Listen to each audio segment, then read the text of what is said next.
வணக்கம். இன்னைக்கு உங்ககிட்ட நான் என்ன விஷயம் ஷேர் பண்ண நினைக்கிறேன் அப்படின்னா, குழந்தைகள் பேசுவதை பொது இடங்களில் காது கொடுத்து கேளுங்கள் அப்படிங்கிற தலைப்பில் சில விஷயங்களை உங்களுக்கு நான் ஷேர் பண்ண நினைக்கிறேன். இப்போ நம்மளோட குழந்தைகளிடம் நம்ம வேலைக்கு போயிட்டு வந்து வீட்டில் குழந்தைகளிடம் உட்காந்து பேசணும். அவங்க மனசில் என்ன இருக்குது, ஸ்கூலில் என்ன நடந்தது அப்படிங்கிறத நம்ம தெரிஞ்சுக்கணும் அப்படின்னு நம்ம ஓரளவும் தெரிஞ்சுருக்கோம். நிறைய மீட்டிங்கில் சில பேர் சொல்லி கேட்டிருக்கோம். இல்லை நம்மளே வீட்டுக்கு வந்தது என்ன நடந்தது எல்லாம் கேட்டிருக்கோம். ஆனால் குறிப்பாக பொது இடங்களில் நம்ம ஒரு இடத்துக்கு நம்ம குழந்தைங்களை கூட்டிகிட்டு போகிறோம் அப்படின்னா, அது ஒரு ஹோட்டலாக இருக்கலாம், இல்லை ஒரு திருவிழாவாக இருக்கலாம், இல்லை ஒரு ஜுவல்லரி ஷாப்பாக இருக்கலாம், இல்லை ஒரு மாலாக இருக்கலாம், ஒரு கல்யாண வீடாக இருக்கலாம். எங்கே வேணாலும் சில இடங்களில் நம்ம அங்கே இருக்க விஷயங்களை பார்த்துக்கிட்டு அங்கே இருக்கவங்களோட பேசிக்கிட்டு நம்ம குழந்தைங்கள் விளையாடுறாங்க ஓகே அப்படிங்கிற மாதிரி நம்ம விட்டுருவோம்.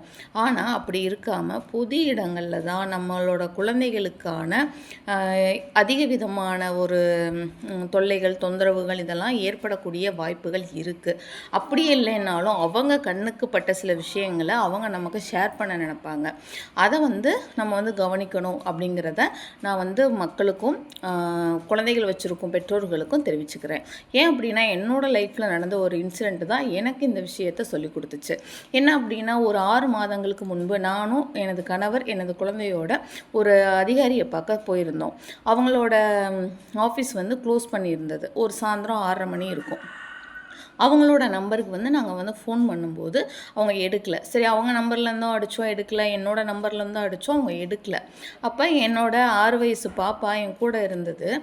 அம்மா, அவங்க உங்களை பார்த்துட்டே இருக்காங்க அப்படின்னு சொன்னான்.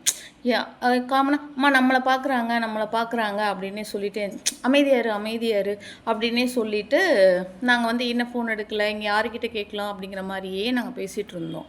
அம்மா உங்களை தான் பார்க்குறாங்க அவங்க அப்படின்னு சொன்னோன்னே, சரி எதுக்கு பார்க்குறாங்க திரும்ப? அந்த தெருவில் யாருமே இல்லை.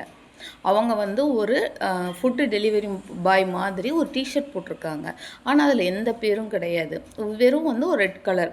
ஆனால் மாஸ்க் வச்சு முகமூடி மாதிரி கட்டியிருக்காங்க, கர்ச்சீப் வச்சு கட்டியிருக்காங்க.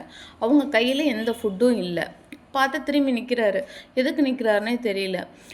திரும்பி நின்றுட்டு ஆனால் அவர் கவனிக்கிறாரு. மேலே பார்க்குறாரு, மேலே யாரும் இருக்காங்களான்னு பார்க்குறாரு, கீழே பார்க்குறாரு, பார்த்துட்டு இருந்தார். நாங்கள் கவனிக்கிறோம்னோடனே அப்புறம் அப்படியே திரும்பினார், ஃபோனை நோண்டினார், போயிட்டார். அப்புறம் பாப்பாவாக சொல்கிறா, அம்மா அன்றைக்கி நம்ம வீடியோவில் பார்த்தோம்ல, செயின் பிடிச்சி அறுத்துட்டு போனாங்கள, அந்த மாதிரி அந்த அங்கிள் நம்மளையே பார்த்தாங்கம்மா அப்படிங்கும்போது நானே ஷாக் ஆகிட்டேன். ஒரு குழந்தை நம்மளை எவ்வளோ தூரத்துக்கு அலர்ட் பண்ணியிருக்கு, நம்ம எவ்வளோ கேர்லெஸ்ஸாக இருந்திருக்கோம். ஏன்னா நமக்கு நம்ம கணவர் கூட இருக்கார், ஒரு ஆண் துணை நம்ம கூட இருக்குது அப்படிங்கிற ஒரு சப்போர்ட்டு. இப்போது எத்தனையோ பேர் 2 வீலரில் போகும்போது கணவர் இருக்கும்போதே அவங்கள அடிச்சுட்டு பறிச்சுட்டு போகிறது எல்லாமே நம்ம பார்க்குறோம்.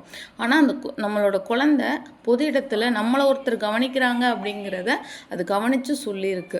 எனக்கு இப்போ அதை நான் அப்படியே விட்டுட்டேன். திரும்ப இப்போ இந்த போன வாரம் கூட அவள் திரும்ப ரிமைண்ட் பண்ணா, அம்மா நம்ம அன்னைக்கு போகணும்ல, அன்னைக்கு ஒரு அண்ணா முகமூடி போட்டுட்டு வந்தாங்கன்னு சொல்லும்போது அவளோட மனசில் அது பதிஞ்சிருக்கு அப்படிங்கிறது தெரிஞ்சது. இதே மாதிரி உங்களோட லைஃப்பில் ஏதாவது சில இன்சிடெண்ட்கள் நடந்திருக்கலாம். பொது இடங்களில் உங்கள் குழந்தைகள் என்ன சொல்கிறாங்க, என்ன சொல்ல வராங்க, அவங்களே யாராவது தூக்குறாங்களா, இல்லை அவங்களுக்கு ஏதாவது தொந்தரவு கொடுக்குறாங்களா அப்படிங்கிற விஷயங்களும் அவங்க சொல்ல வரலாம். நம்ம உறவினர்கள்ட்ட பேசிகிட்டு இருக்கோம், இல்லை நம்ம வந்த வேலையை பார்த்துட்ருக்கோன்னு அவங்கள கவனிக்காமல் அவங்க சொல்கிறத காது கொடுத்து ஒரு 2 மினிட்ஸ் கேளுங்க. அது கேட்காதனால வரக்கூடிய விளைவுகளுக்கு நம்ம பல மணி நேரங்கள் ஒதுக்க வேண்டி வரும். அதனால் பொது இடங்களில் குழந்தைகள் சொல்வதை 2 மினிட்ஸாவது காது கொடுத்து கேளுங்கள் அப்படின்னு சொல்லி கேட்டுக்கிறேன். என்னோடய வீடியோஸ் உங்களுக்கு பிடிச்சிருந்தது அப்படின்னா லைக் பண்ணுங்கள். வேறு ஏதாவது தகவல் வேணும் அப்படின்னா கமெண்ட் பாக்ஸில் கமெண்ட் பண்ணுங்கள். தொடர்ந்து சப்போர்ட் பண்ணுங்கள். தேங்க்யூ.